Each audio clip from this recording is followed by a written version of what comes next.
convidamos para fazer parte de uma mesa redonda, onde serão apresentados cases das corregedorias dos tribunais. O representante do Tribunal de Contas do Mato Grosso do Sul, Tribunal de Contas do Estado de Rondônia e Tribunal de Contas do Estado do Rio Grande do Sul.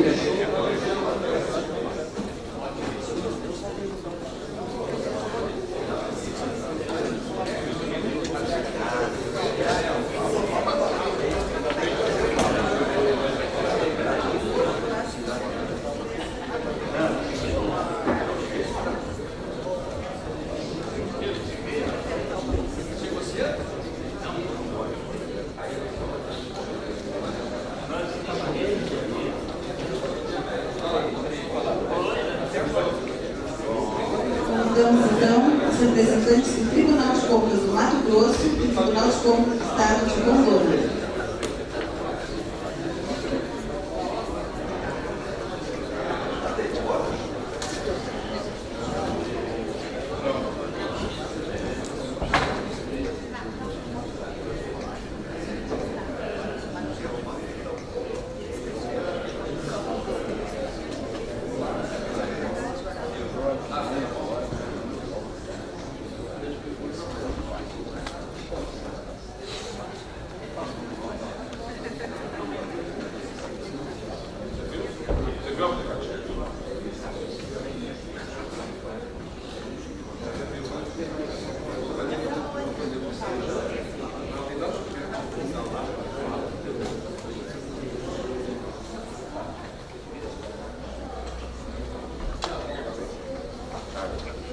Para essa mesa redonda, teremos a representação do Tribunal de Contas de Rondônia.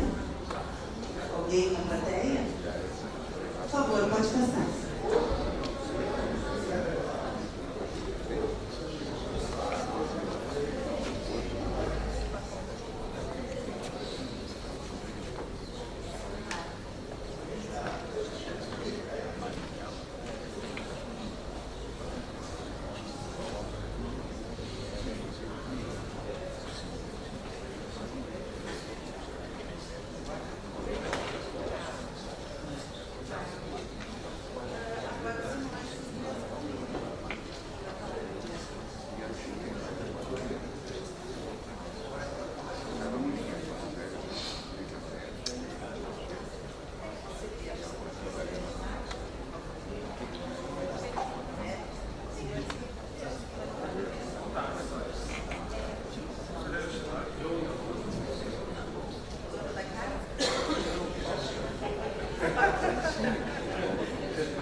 Bom dia aos nossos participantes deste encontro.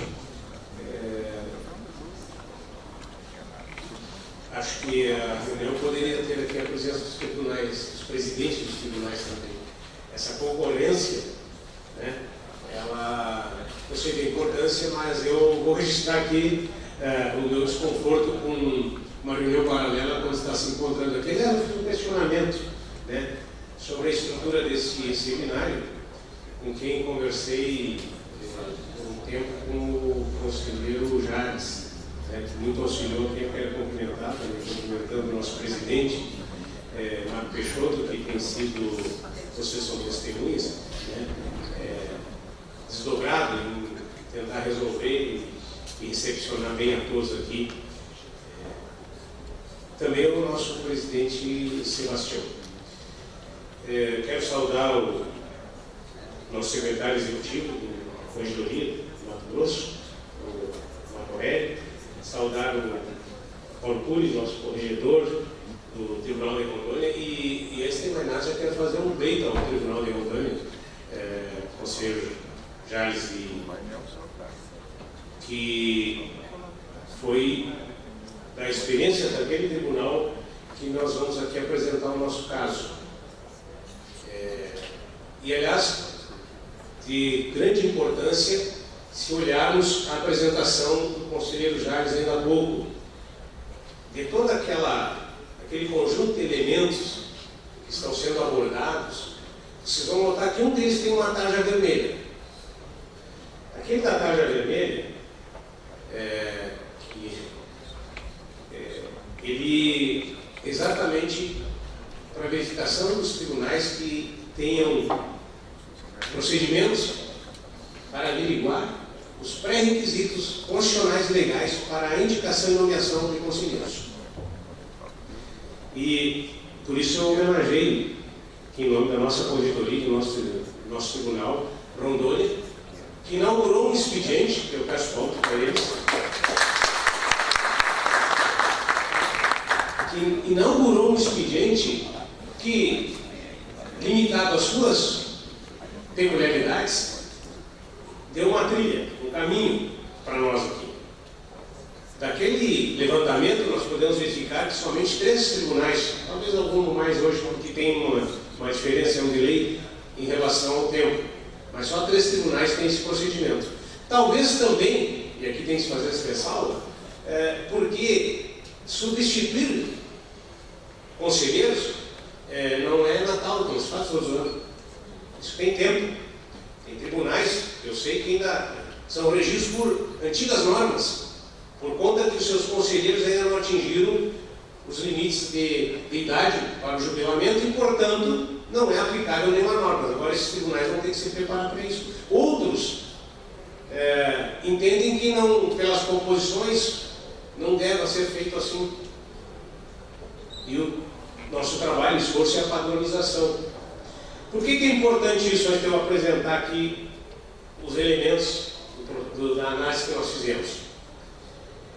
Se tem uma coisa que chama a atenção da população, muito mais, ou talvez no mesmo pé de igualdade, com o trabalho, a eficácia dos procedimentos, a regularidade da atuação do tribunal, é a imagem que o tribunal tem na população. E essa imagem decorre, obviamente, do seu principal ponto de visibilidade. O principal ponto de visibilidade do tribunal são os seus conselheiros. Do ponto de vista institucional e social é isso. E é evidente que se nós não tratarmos desta questão enquanto tribunais, nós teremos permanentes questionamentos. E esses questionamentos, eles vêm, e é evidente que tem lastro para isso. Há tribunais que deram sustentação para esse tipo de coisa. Nós não teremos condições de melhorar a imagem e, portanto, inclusive, defender as prerrogativas constitucionais dos tribunais. Há um questionamento profundo sobre os tribunais, no que diz respeito à sua composição. Eu não compartilho com ela. Acho que ela pode ser aperfeiçoada. E se os tribunais agirem no sentido de conduzir o processo interno, sinalizando para os órgãos que têm competência de indicações do que dentro de couber, as indicações que vêm da Assembleia, as indicações que vêm da prerrogativa do governador, o tribunal passa a ter influência mesmo que direta sobre esses procedimentos. Então, baseado no caso de Rondônia, nós vamos fazer uma apresentação do que nós instalamos aqui, pela primeira vez. Então, para isso, nós tivemos que aprimorar o nosso regimento interno. tivemos que fazer todos os processos que redundou, nesse primeiro caso, na escolha do nosso colega, que aqui eu cumprimento, o conselheiro Alexandre Postal, que é o nosso primeiro conselheiro que foi nomeado e que passou por esse processo. E que eu tive, por circunstância da função que estou nesse momento, que presidi o procedimento até que o pleno se manifestasse. Vamos ver se eu consigo mexer nisso aqui.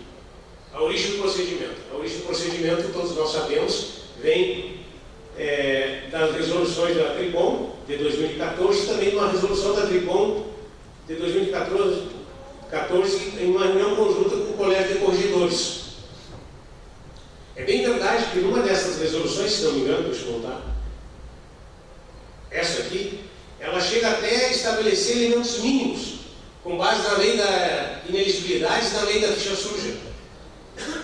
Nós não conseguimos transportar toda aquela ideia lá para cá. Assim como não conseguimos transportar todos os elementos que eu vou mais à frente apresentar para vocês, a respeito dos requisitos que são exigidos, inclusive pela LOMAN, no que trata das fichas policiais, criminais, etc. Por um entendimento aqui do tribunal. E aqui é o que propôs a resolução da Tribom, por 2 vezes. Previsão no âmbito do tribunal. Nós fizemos essa resolução aqui, que aprimoramos, que é o regimento interno da corregedoria, que tem 2 pontos. O corregedor instalará o procedimento destinado a indicar o tribunal quem pertence à vaga. Aqui isso é pacífico. Aqui não tem discussão se a vaga é do governador, se a vaga vem pela Assembleia. Aqui não tem isso. No Brasil tem. Se sabe disso. Frequentemente há discussões que vão ao Supremo para tratar essa questão. Aqui não tem isso. Teve no início, quando houve a Constituição de 89, que a Assembleia subtraiu a indicação do governador. E aí o Madinho derrubou. Então está conforme, aqui está conforme, não temos esse problema. Então isso aqui ficou pro forma, praticamente. Que o tribunal se reuniu e fez, mas por mera formalidade, para dizer que aquela vaga, que tinha sido aberta com o falecimento do conselheiro, a quem homenageio aqui, Adroaldo Loureiro, deveria ser uma vaga de plena disponibilidade do governador, Sua Excelência Governador de Estado, cumprindo os requisitos constitucionais. E assim foi feito. Mas todo o Rio Grande já sabia, até as pedras de Paraí sabiam que o governador ia indicar. E nós atemos a esta parte que é o parágrafo 2º, que a corregedoria instaurará e relatará perante o Tribunal Pleno o procedimento destinado a verificar se o indicado ao cargo de conselheiro preenche os requisitos constitucionais objetivos e subjetivos. E aqui mora o perigo. Aqui, ó, nos subjetivos. Passemos. Em decisão unânime, o tribunal abriu o procedimento, um expediente, coisa que antes não se fazia aqui. Vinha o documento do governador e voltava dizendo, foi, tá ok, tem conhecimentos, e voltava para lá. Agora não, há um expediente que registra para todo sempre na casa todo o procedimento que aqui foi adotado. E, voltemos. 1. Instauração do processo administrativo e ali, o rito que nós seguimos. Instauração do processo administrativo aberto com peça encaminhada ao tribunal pelo governador, que foi, de fato, acontecido. 2. Solicitação encaminhada pelo conselheiro, corregedor-geral ou indicado para que se apresente a seguinte documentação. Aí começou o currículo, eu erro aqui quando tem que indicar o vermelho, currículo, a certidão de nascimento ou casamento atualizado, certidões de cartórios dos distribuidores, civis e criminais da Justiça Federal e Estadual das comarcas onde haja residido nos últimos 5 anos, declaração de que não teve contas julgadas irregulares por tribunais de contas do país em trânsito julgado, cópia autenticada do tipo de eleitor e de documento que comprova estar indicado em dia com as obrigações eleitorais, comprovante de exercício da função ou de efetiva atividade profissional por mais de 10 anos. Como vocês veem, esses são requisitos que depois nós vamos abri-los entre objetivos e subjetivos. Alguns são de fácil verificação, outros nem tanto. Declaração de bens e rendas nos termos da Resolução 963/2012 desse Tribunal. Essa resolução é interessante, porque aqui no Rio Grande do Sul nós temos uma lei estadual que verifica para todos os servidores dos tribunais de defensoria pública, Assembleia Legislativa e do próprio Ministério Público a evolução patrimonial de seus agentes políticos, verificando a compatibilidade entre bens e renda, abrindo processo administrativo caso haja dúvidas sobre a compatibilidade de receita e renda, aliás, receita e patrimônio. O procedimento está aberto aqui para vários casos, porque nós temos um setor do tribunal que verifica os impostos de renda. Eu mesmo sou relator de vários casos. Vai se abrir uma... Não vou usar a mesópolis, que está ficando muito comum hoje em dia. Vamos abrir, né? Estamos abrindo esses procedimentos. Declaração de que não está incorrendo na vedação prevista no artigo 6º da lei estadual e laudo pericial de sanidade física e psiquiátrica, exame de documentação pelo conselheiro corregedor com o intuito de analisar se o indicado prejudícios legais e constitucionais, apreciação da matéria pelo Tribunal Pleno, com o relator sendo o corregedor, considerado que o indicado prejudícios legais e constitucionais será designado data da posse. Aqui no caso, a nossa lei prevê 30 dias da data da nomeação, da publicação, sendo que o interessado pode, a seu ouvido, pedir mais 30 dias. Portanto, o prazo pode ser elástico de 60 dias desde a publicação da nomeação pelo governador e a posse. E 15 dias terá o novo conselheiro para se instalar nos trabalhos, se assim o quiser. O conselheiro Alexandre Postal não usou os 15 dias, se instalou logo.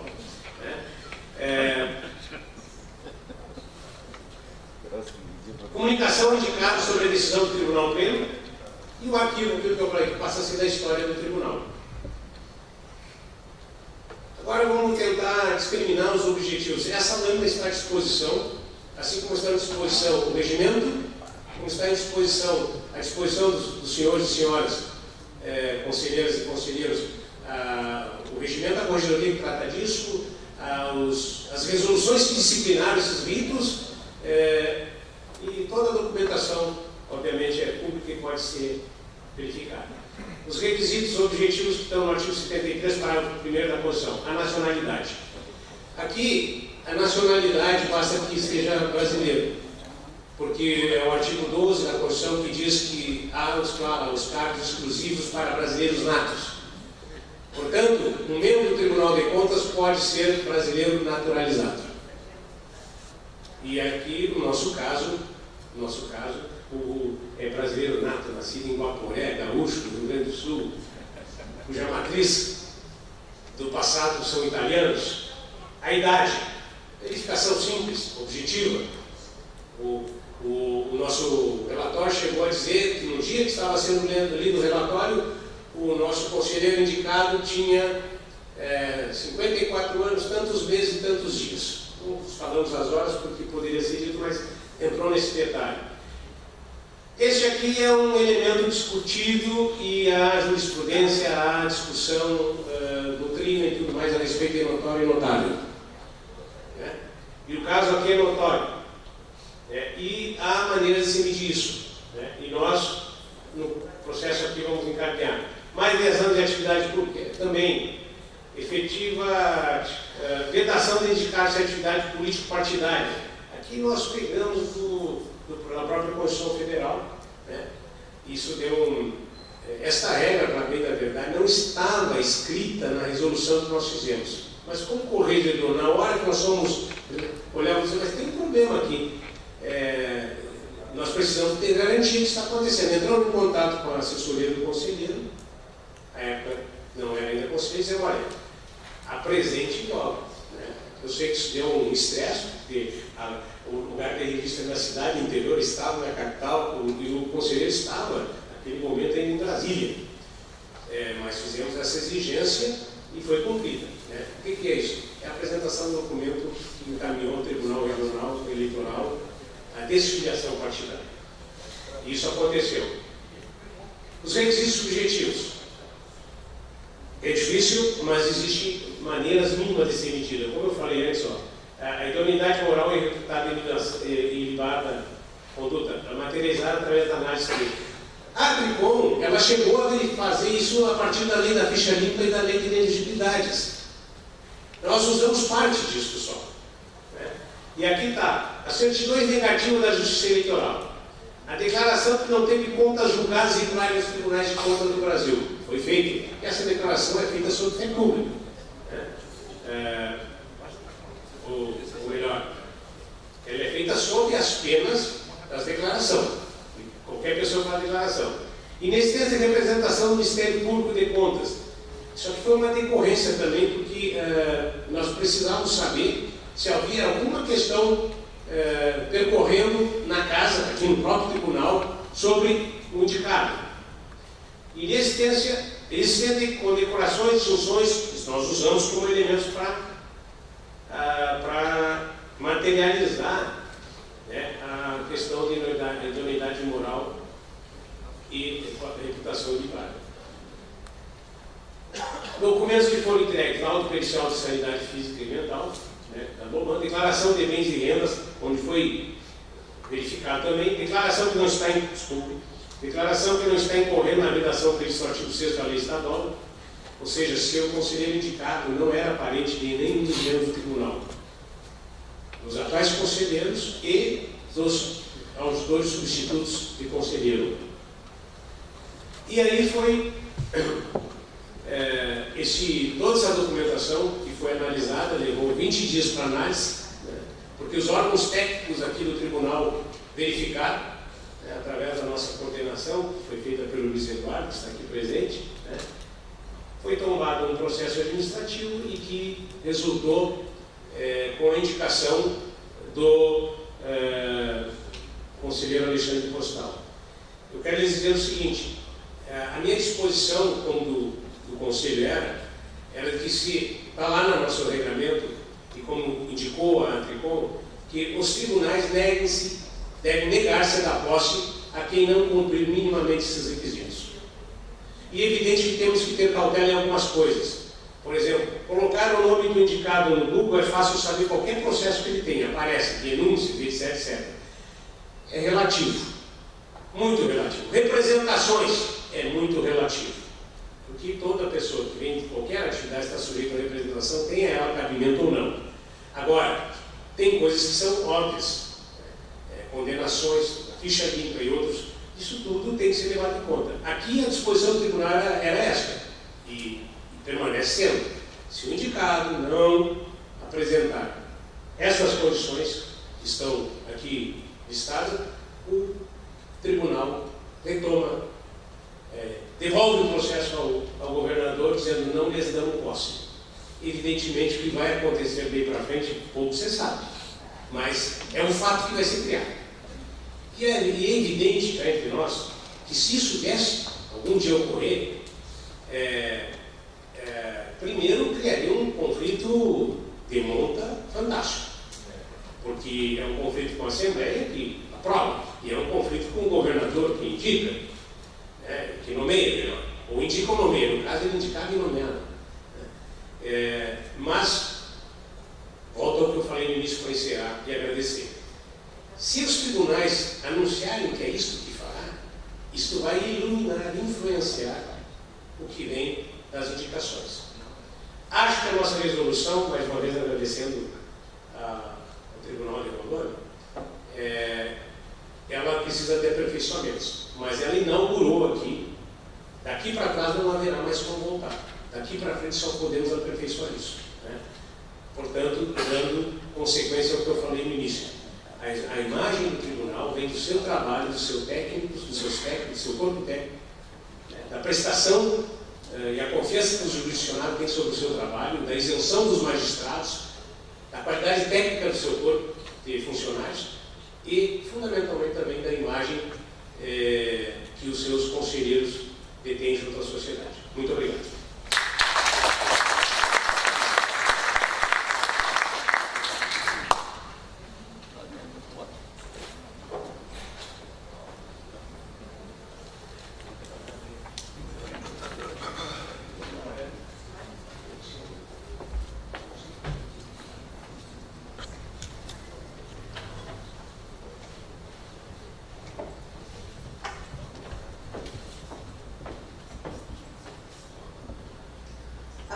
participação é do senhor Marco Aurélio Queiroz, do Tribunal de Contas do Mato Grosso.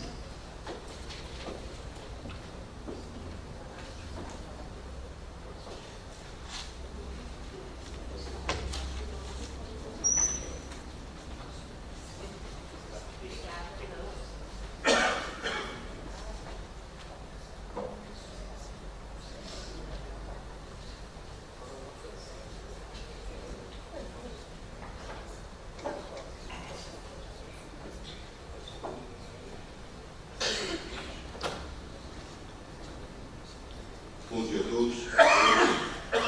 O case de Mato Grosso, Tribunal de Contas, foi sobre sistemas de gerenciamento de prazo. Esse assunto, desde onde estamos tratando aqui, e que o Tribunal, já desde 2005, tem um sistema que gerencia o prazo e todos os processos que tramitam na casa. Eu sou secretário executivo da Corregedoria. Por motivo de uma hora, o conselheiro não pôde estar presente, mas o José Carlos Novelli, ele é o corregedor e foi impostado em 2010 e hoje é o segundo mandato como corregedor. Foi em 2010, 2011, em 2016 e agora 2017. Nesses dois mandatos também eu fui secretário da Corregedoria. O nosso início do sistema de gerenciamento de prazo foi através do sistema Ctrl+P, que foi em 2003. Esse sistema que deu o início, o pontapé inicial para que o tribunal pudesse controlar os prazos. Esse sistema que fazia a tramitação processual do Tribunal de Contas na atualidade, os processos físicos e os processos digitais. Então, desse processo, surgiu a necessidade de controlar os prazos. Não bastava apenas a gente se controlar a tramitação processual. Nós precisamos de uma ferramenta mais precisa para medir a nossa produtividade. Então surgiu, no ano 2005, o sistema de gerenciamento de prazo.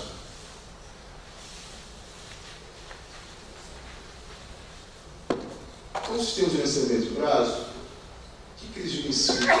O próprio nome gerencia os prazos dos processos que tramitam no Tribunal de Contas, monitorado pela Corregedoria Geral. Então, esse é o nosso principal objetivo.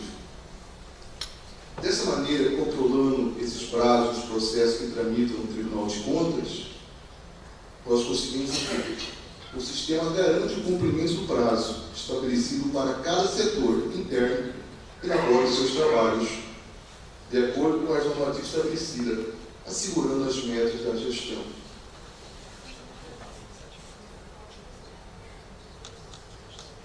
Qual o tempo hábil para o processo em cada unidade do setor dentro do Tribunal de Contas?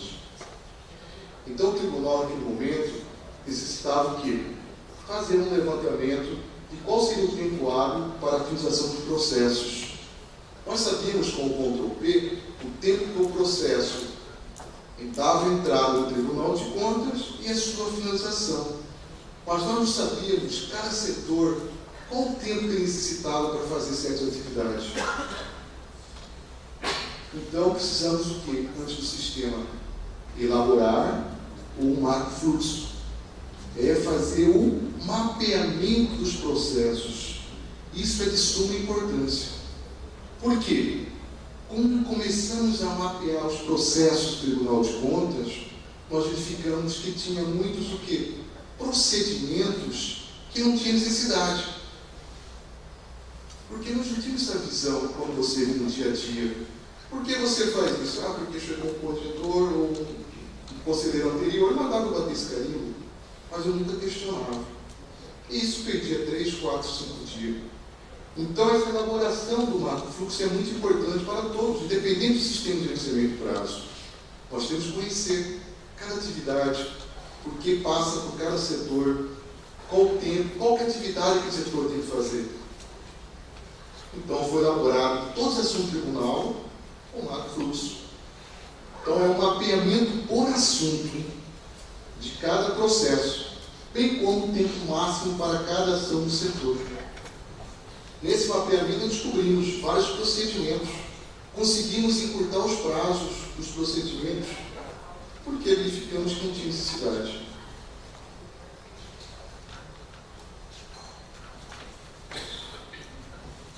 partir do levantamento, da elaboração do fluxo, nós fizemos a resolução, foi aprovada, com todos os assuntos que tramitavam no tribunal. Daí surgiu, então, a necessidade de controlar esses prazos, o prazo geral do processo, bem como o prazo individual, por cada unidade que esse processo tem que tramitar no Tribunal de Contas. Isso foi resolvido, então, no sistema SGP, no ano de 2005.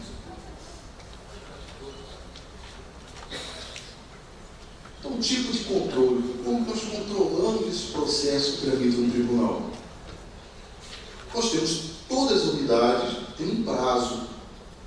Agora, o que foi a importância naquele momento da criação da SGP é que no Tribunal de Contas do Estado do Mato Grosso existe prazo desde o gabinete do presidente até o gabinete, até os setores envolvidos. Não tem distinção na tramitação de um processo. No começo, o pessoal pensava, como vocês vão mandar alerta, vão ver depois para o gabinete do presidente? Sim. O sistema, para funcionar, tem que ter todos os setores envolvidos, tem que ter um prazo.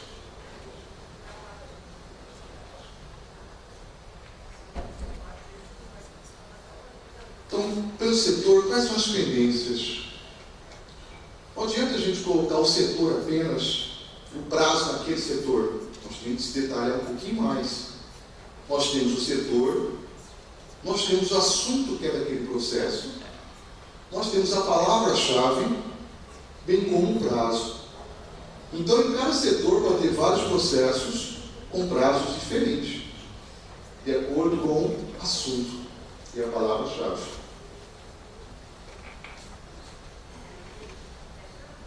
Só para exemplificar, então, como que fica então, os processos nossos que tramitam na casa. Nós temos o setor de gerência e protocolo, que é o pontapé inicial do processo. Nós temos esse assunto, balancetes financeiros orçamentários. Nós temos a palavra-chave do Poder Executivo Municipal e temos um prazo de 24 horas. Então, quando é feito o protocolo, ele tem 24 horas, a gerência do protocolo, para dar andamento nesse processo. Esse processo começa a tramitar na casa. Nós temos aqui o segundo, Secretaria-Geral do Tribunal Público, que é o mesmo processo, só que lá o prazo é 36 horas, porque nós verificamos, como a fluxo que lá precisaria de um prazo maior para fazer essa atividade. Então, esse processo, balancetes financeiros, por todos os setores que vai tramitar no Tribunal de Contas, ele tem um prazo, como consulta, como aposentadoria, pensão, por todos os processos nós estamos rastreando a sua tramitação no tribunal. Uma observação apenas. As unidades de medida de produtividade são horas. A cada ciclo de 24, o prazo é dividido em dias. A contagem iniciada no recebimento do processo e finalizada quando recebida pelo próximo setor. Como funciona? No começo nós percebemos que o setor que ia ficar livre do processo pegava o processo e tramitava para o próximo setor. Só que ele não enviava o processo quando era físico. Ficava com ele, para ele acabar de fazer, porque ele tinha um prazo, está vencendo hoje. Passa para o próximo setor. Mas depois de amanhã nós resolvemos isso aqui, nós fazemos. Então, está contando o prazo para quem vai receber e para quem enviou. Então, o prazo finaliza só com o recebimento do próximo setor. Isso hoje diminuiu por quê? 70% dos nossos processos são digitais. Então, os digitais tramitou, já está valendo. Não precisa, o recebimento é só para marcar, mas ele já está recebendo o processo, porque não precisa levar muito processo físico, né? Só digital. Nós criamos a pessoa do distribuidor. Essa pessoa existe apenas nas áreas técnicas, nas áreas de meio não. O que é essa pessoa distribuidor? Todos os processos para as áreas técnicas vai para essa pessoa distribuidor. Ele que distribui o processo internamente. Então, quando chega para o distribuidor, não está contando o prazo ainda. Ele recebe o processo, mas não está contando. Mas o prazo geral do processo está valendo. O que esse distribuidor faz, então?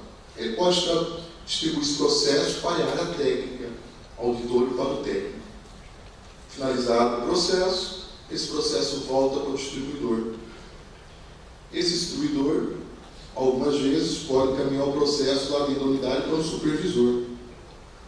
Verifique, faz alterações, correções, volta para o supervisor, para o distribuidor de novo.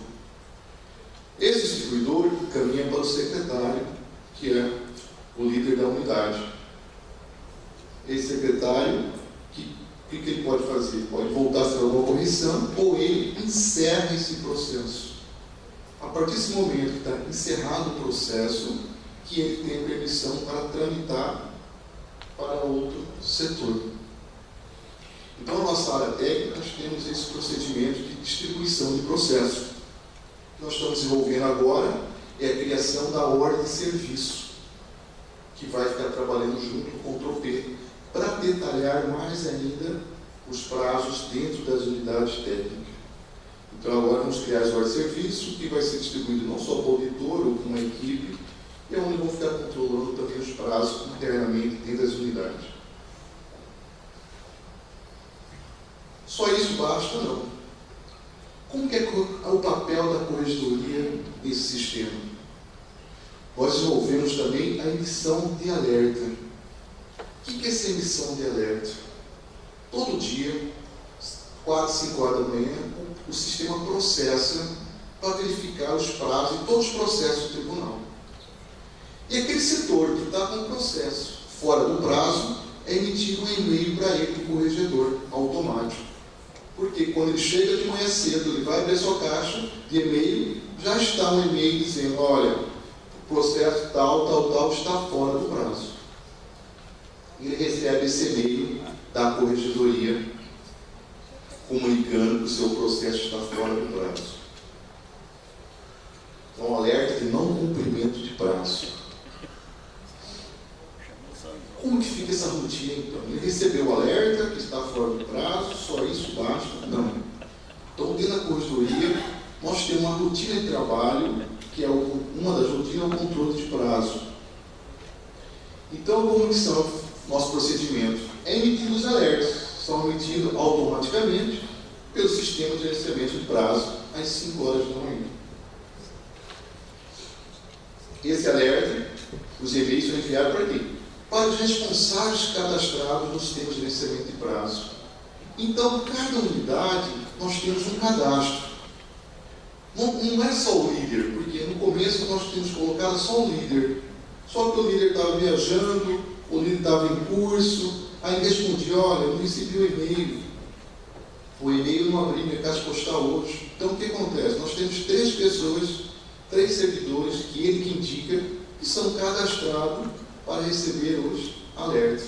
Então, os 2 recebem os alertas da unidade que está em atraso. Ele recebendo esse alerta, o que ele vai ter que fazer? Ele vai ter que justificar no sistema para a corregedoria por que esse processo está em atraso. Então, ele entra no sistema e justifica um a um dos processos.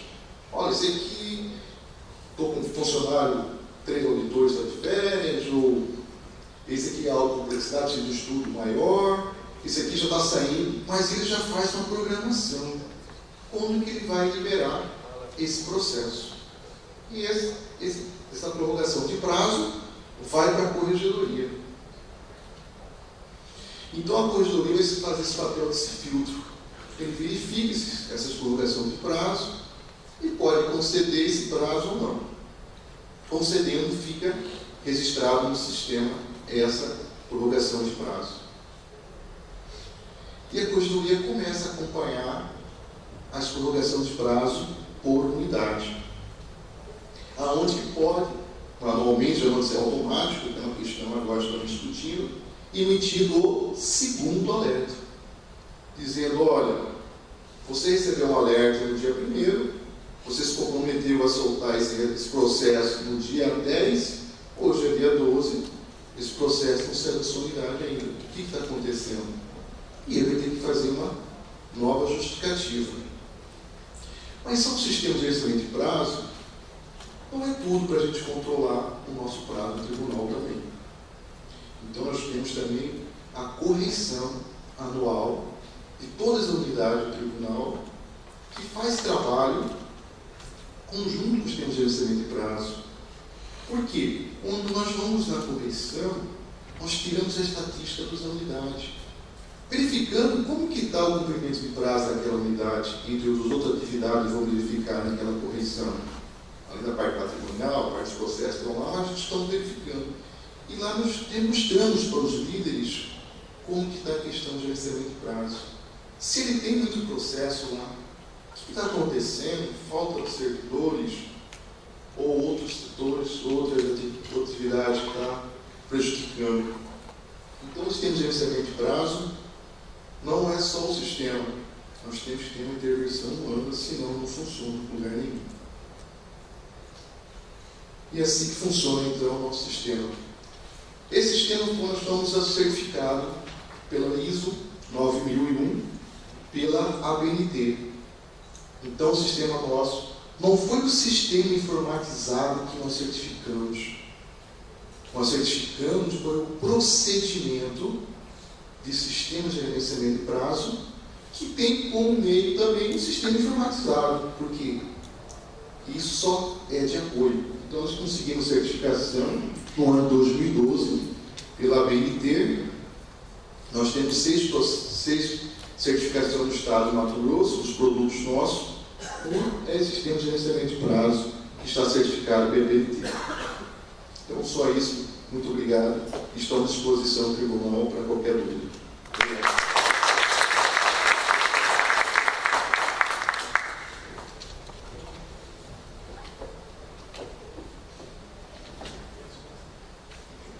Convidamos agora para sua manifestação o conselheiro corregedor do Tribunal de Contas de Rondônia, conselheiro Paulo Cunha Neto.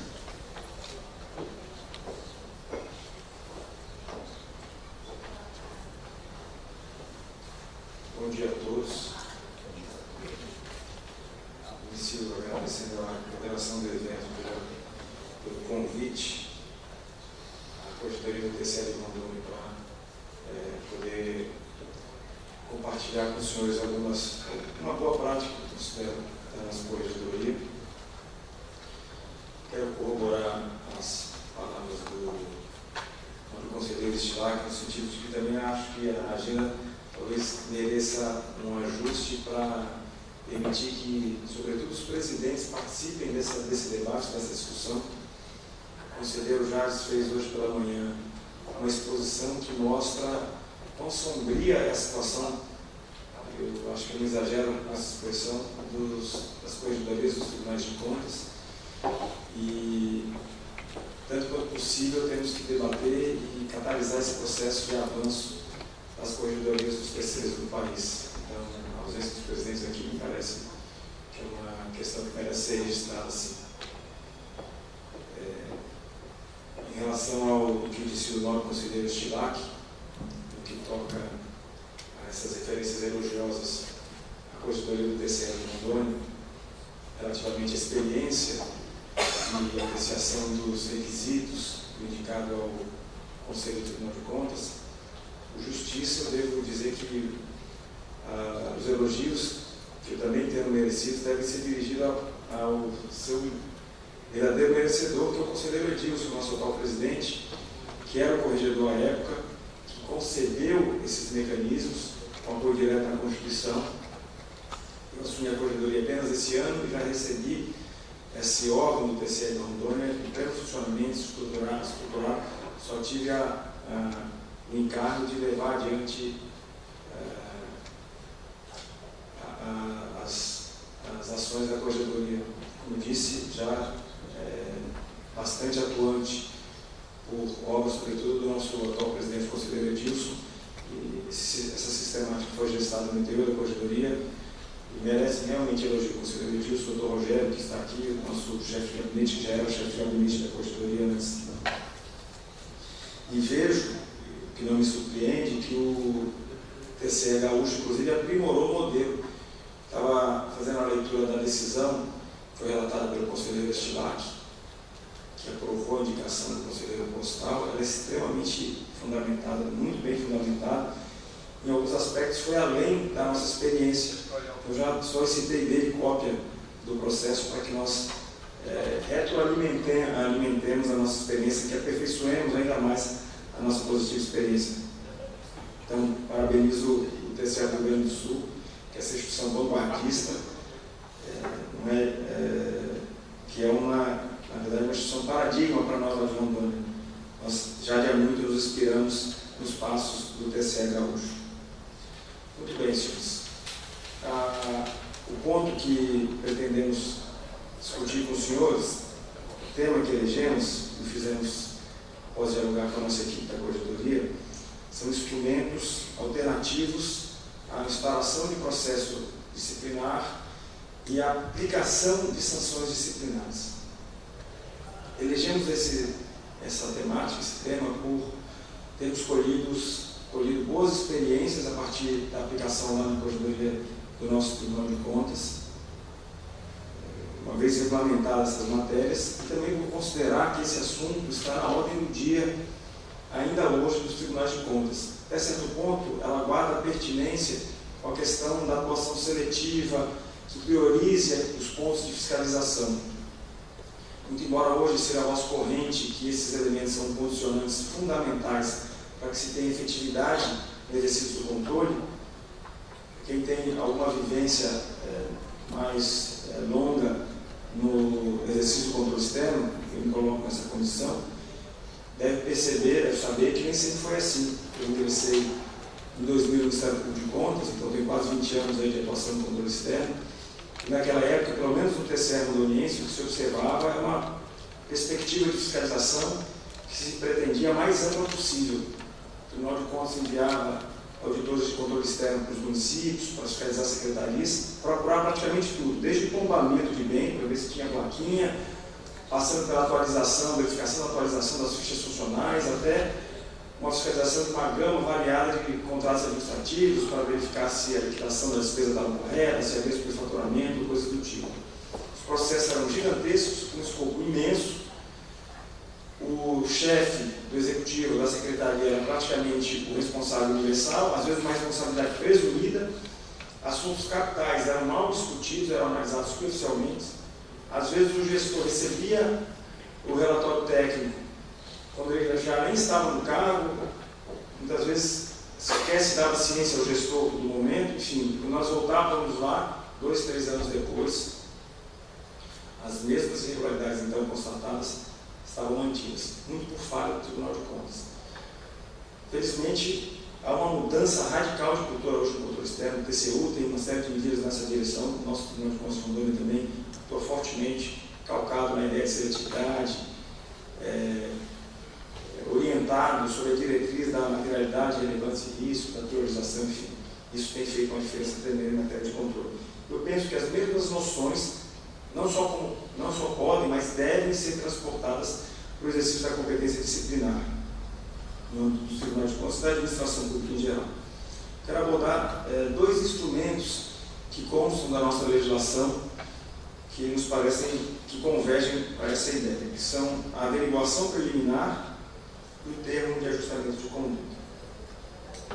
Antes, entretanto, dessa abordagem individualizada desses 2 instrumentos, quero fazer uma rápida peroração, porque o nosso tempo é relativamente curto, sobre a compatibilidade constitucional dessas previsões que nós temos lá no Estado de Rondônia. São ambos os instrumentos têm fundamento direto na nossa legislação, não só em atos infralegais, estão complementados por regulamentações infralegais. Eu, quando estava na faculdade, já faz muito tempo isso, eu lembro do meu professor de Direito Administrativo dizendo que, lembro bem disso, o exercício da competência disciplinar, o pai da administração pública constitui atuação vinculada. Ou seja, o que ele queria sublinhar é que não haveria nenhuma margem de discricionariedade, de flexibilidade, de liberdade para o aplicador da norma no que toca ao exercício da competência disciplinar. A doutrina mais atual, que eu considero da divergência mais arejada, ela evolui para dizer que também a competência disciplinar ela é discricionária. O professor Léo da Silva Alves tem uma obra extremamente didática, interessante, em que ele fala com toda clareza a incompatibilidade, inclusive, com o ordenamento jurídico, de se banalizar a abertura de processos disciplinares, por vários aspectos, por várias questões. Ele lembra bem que o escopo do ordenamento jurídico disciplinar é restabelecer a ordem jurídica interna violada. Tanto melhor que esse objetivo seja atingido por meio de alternativas que se revelem mais rápidas, menos onerosas e com menores efeitos colaterais. Não há nada na Constituição, não há nada no ordenamento jurídico que imponha que controvérsias disciplinares sejam resolvidas obrigatoriamente, automaticamente e infalivelmente, por meio de aplicação de sanções disciplinares. Essa é a ideia que está por trás desses dois mecanismos que eu vou mencionar. Me parece que eles prestigiam, homenageiam diversos valores que estão ali corporificados na Carta Constitucional. Estou a falar aqui da solução dialógica e pacífica de conflitos, de uma atuação que fortalece a prevenção da reincidência, que pretende receber um compromisso do servidor para que ele formule, para que ele passe a realizar entregas mais qualificadas para a instituição. Um dos objetivos das normas disciplinares é assegurar que os resultados da administração sejam melhores, seja porque o servidor vai ser qualificado depois de uma iniciativa, uma matéria disciplinar, seja porque ele vai ser excluído da administração pública porque revela uma postura incompatível com a administração pública. Tanto quanto possível, essa via da capacitação, do diálogo, me parece que acaba sendo mais consentânea com a Constituição. Outras questões que nós destacamos com a adoção desses mecanismos são a razoável duração do processo e a economia que ela acaba proporcionando. O levantamento da Controladoria Geral da União de 2012, há outros levantamentos, uma linha um pouco diferente, mas esse levantamento de 2012 da CGU conclui que um processo administrativo disciplinar no âmbito da União custava, em 2012, mais de R$150 mil. Então, também, pela lógica da economicidade, não nos parece que a melhor solução seja banalizar os processos disciplinares. Mesmo o Léo da Silva Alves diz que esses processos disciplinares devem ser utilizados apenas para apurar situações de grande lesividade aos interesses, aos bens jurídicos protegidos pelo ordenamento jurídico. E nas circunstâncias em que empregamos esses dois mecanismos, não nos parece que sejam esses bens jurídicos que acabam sendo desprestigiados. Muito bem. Superar essa ideia da plena compatibilidade, essa conclusão, obter essa conclusão da plena compatibilidade desse mecanismo com a Constituição, eu passo no estágio seguinte a falar da averiguação preliminar. Essa figura da averiguação preliminar ela foi inspirada numa regulamentação da CGU, muito parecida. Na CGU ela tem uma designação diferente, é investigação preliminar. Mas o que vem a ser essa averiguação preliminar? É um procedimento interno da Corregedoria, ou seja, não é entregue às comissões permanentes, é tramita internamente na Corregedoria. Também de caráter sigiloso, menos solene, mais flexível, mais dialógico do que os procedimentos disciplinares típicos, mais usuais,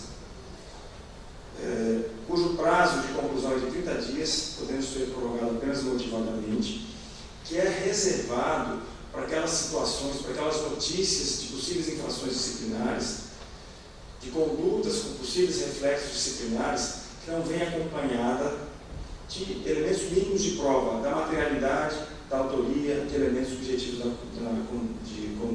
conduta. Com a tecnologia de informação, com o desenvolvimento das ouvidorias, das redes sociais, é cada vez mais comum portarem nas corregedorias notícias de possíveis infrações disciplinares cometidas por agentes públicos do Tribunal de Contas. Há que se separar o joio do trigo. Na verdade, a grande massa das notícias ela vem desprovida do mínimo de prova, de um mínimo de fundamentação. Às vezes até são ininteligentes.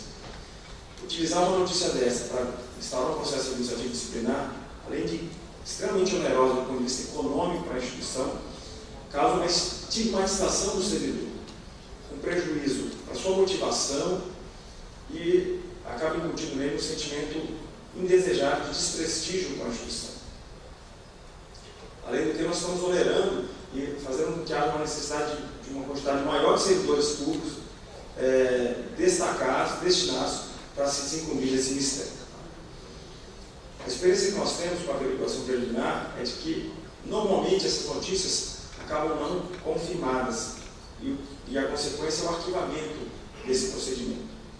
Sem esses efeitos colaterais que eu menciono de estigmatização do servidor, sem essas graves consequências que acabam constituindo péssimas medidas de governança corporativa e de gestão de pessoas. Além de sobrecarregarem, né, os nossos servidores com procedimentos inúteis, burocráticos, extremamente solenes. A averiguação preliminar pode dar origem também ao termo de ajustamento de conduta, que é o segundo aspecto que eu tenho focar, e se apurada realmente, confirmada, pelo menos indícios fortes do cometimento da infração disciplinar, ela pode dar origem à sindicância ao conhecido processo administrativo disciplinar. Ao final, eu quero trazer um rápido elenco dos aspectos positivos que nós colhemos com essa experiência. Então, eu passo já para o termo de ajustamento de conduta, que eu diria que é bastante conhecido por todos nós. A legislação brasileira comete essa competência já há mais de uma década no Ministério Público, vem praticando, utilizando esse instrumento muito bem, com positivas, de forma bastante positiva. Não é um instrumento novo, contrariamente ao que se possa pensar. Ele foi introduzido, um instrumento similar a esse, foi introduzido lá no Império, em 1832. Ele se inspira, talvez sem que o legislador soubesse, no termo de bem viver, que era uma alternativa à aplicação de sanções criminais para crimes de menor potencial ofensivo, de fato comparecer perante um juiz de paz, mediante o compromisso de não mais reincidir em determinadas condutas, as sanções criminais deixaram de ser aplicadas. O nosso termo de ajustamento de conduta lá em Rondônia, ele é muito parecido com o termo circunstanciado no Juizado Especial Criminal,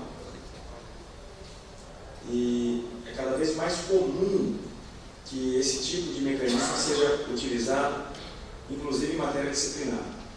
A Tricom, eu lembro de ter recebido um documento da Tricom há alguns anos, até tentei resgatar esse documento, não localizei, escrito pelo professor Juarez Freitas, em que ele exorta os tribunais de contas a fazer uso do chamado termo de ajustamento de gestão, que é uma medida que, bem utilizada, tem um efeito extremamente positivo, tem uma visão prospectiva, permite uma concertação com os gestores da entidade controlada das soluções, então as soluções acabam sendo mais consistentes. O gestor, como participa do processo decisório da construção da solução, acaba se colocando mais comprometido com a resolução do problema, que prejudica o bom funcionamento da máquina administrativa. Além do que, se por acaso o tema é descumprido, fica muito mais fácil a aplicação de punições, porque ele próprio se compromete com aquelas medidas, o que acaba dispensando num eventual processo complexas dilações probatórias. Mas, como eu dizendo, várias instituições já aplicam o termo de ajustamento de conduta em matéria disciplinar. Antes até do TCE rondoniense, o TCE do Mato Grosso, em 2010, adotou esse modelo. O Judiciário do Estado do Mato Grosso, o Judiciário do Estado do Maranhão, o Estado de Santa Catarina, o Estado do Tocantins, o TRE do Rio de Janeiro, enfim, várias instituições já usam esse mecanismo. E quais são os fins do termo de ajustamento de conduta aplicado pela Corregedoria do TCE rondoniense? O primeiro objetivo é conceder ao servidor uma chance de recuperação, proporcionar a reeducação desse servidor. O servidor passa a ter um maior contato e, por conta disso, maior ciência das suas obrigações, dos seus deveres, das suas vedações, dos seus impedimentos. Isso tem um efeito de reeducador para prevenir a reincidência. O segundo aspecto permitir que as respostas, fazer com que as respostas que ele vem oferecendo à instituição sejam mais qualificadas. E o terceiro é possibilitar o ressarcimento do dano que ele causou ao erário, desde que decorrente de conduta culposa e o dano seja considerado de pequeno valor, que para a nossa realidade é até R$10.000. Há 6 requisitos para a celebração do TAC. Primeiro, que a conduta seja culposa, não se admite o TAC para a conduta dolosa de má fé. Faz um levantamento da vida funcional do servidor, a partir da leitura da sua ficha funcional, são entrevistados os seus superiores hierárquicos, para verificar se ele merece ou não, pela sua história funcional, a concessão desse favor legal. Terceiro requisito, verifica-se se essa solução é razoável à luz do caso concreto.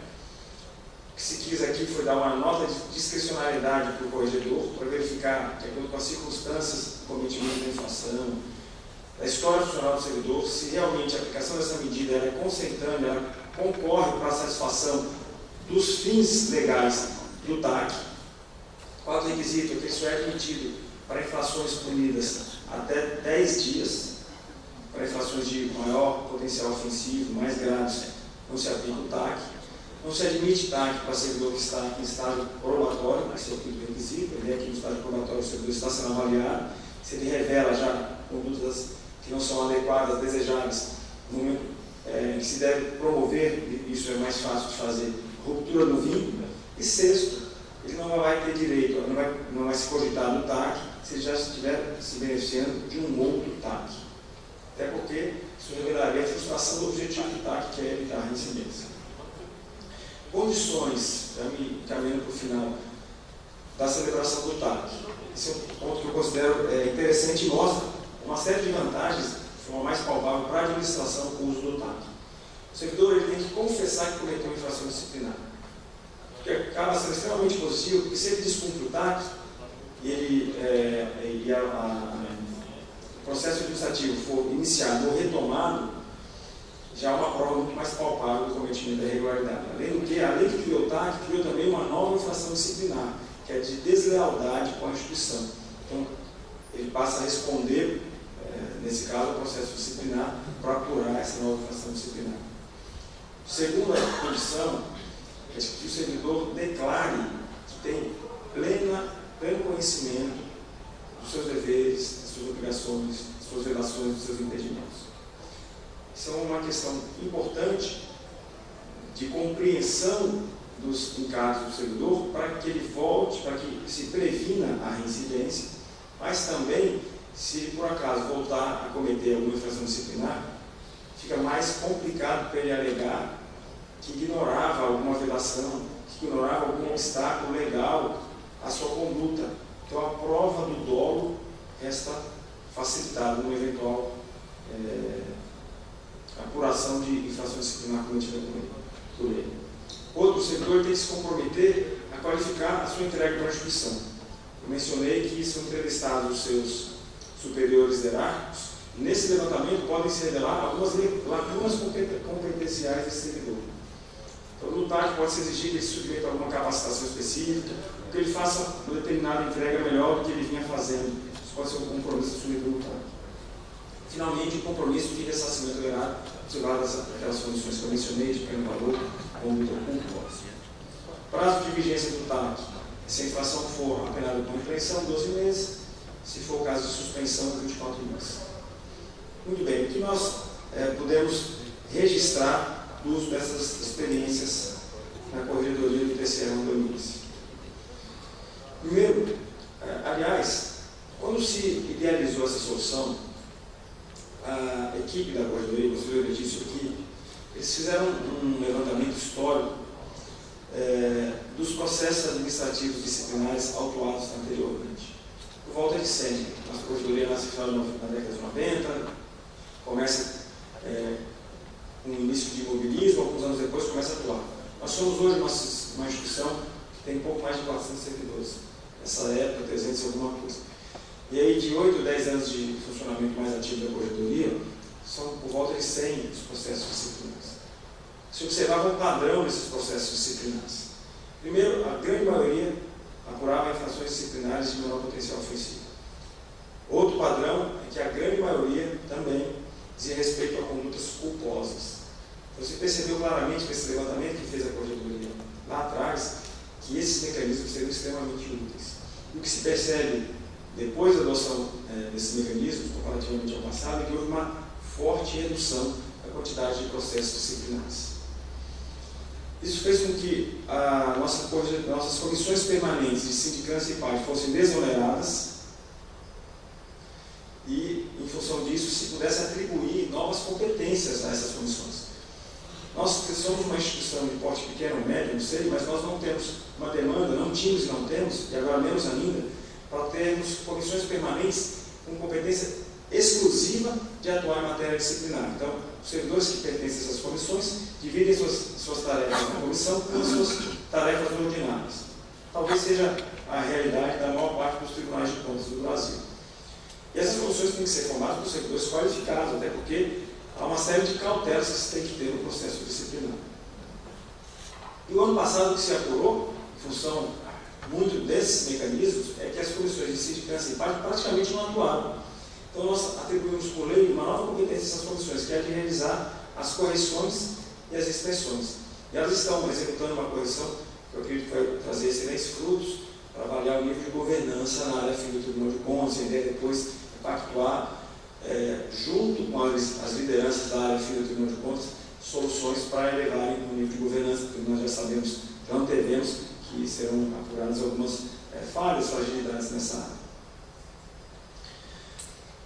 Houve uma diminuição de demanda também na própria corregedoria, já que o procedimento é mais fácil e o TAC, em boa medida, foi a solução daquelas situações que chegaram depois disso. Houve uma redução da demanda e nós pudemos liberar 3 servidores da corregedoria para desempenhar outras atividades no ano passado, no início desse ano, sem que isso prejudicasse o funcionamento da corregedoria e sobrecarregasse os servidores que lá ficaram. Então, é palpável a economia que esses mecanismos proporcionaram. O histórico daqueles que celebraram o TAC é de praticamente zero de reincidência. Temos um caso só de reincidência, mas é um servidor que tem uma grave psicopatia. Para vocês terem uma ideia, os procedimentos disciplinares que ele respondeu posteriormente, ele entrou com incidente de insanidade mental. Eu nem acho que essa situação infirme essa regra de forte prevenção da reincidência. Há históricos de servidores que passaram a dar respostas melhores também a partir da celebração do TAC. Estamos lá no Tribunal de Contas reformulando fortemente a nossa área de gestão de pessoas. O que nós observamos nos debates que nós temos feito com a entidade contratada para nos auxiliar nisso, a Fundação do Cabral, que eles percebem que essa medida é plenamente convergente com as reformulações que nós queremos empreender. Então, só vejo, de forma geral, benefícios com a adoção dessas medidas e nós aqui exortamos todos que ainda não tem esses mecanismos para seguir esse caminho. São essas as considerações, eu agradeço a atenção de todos.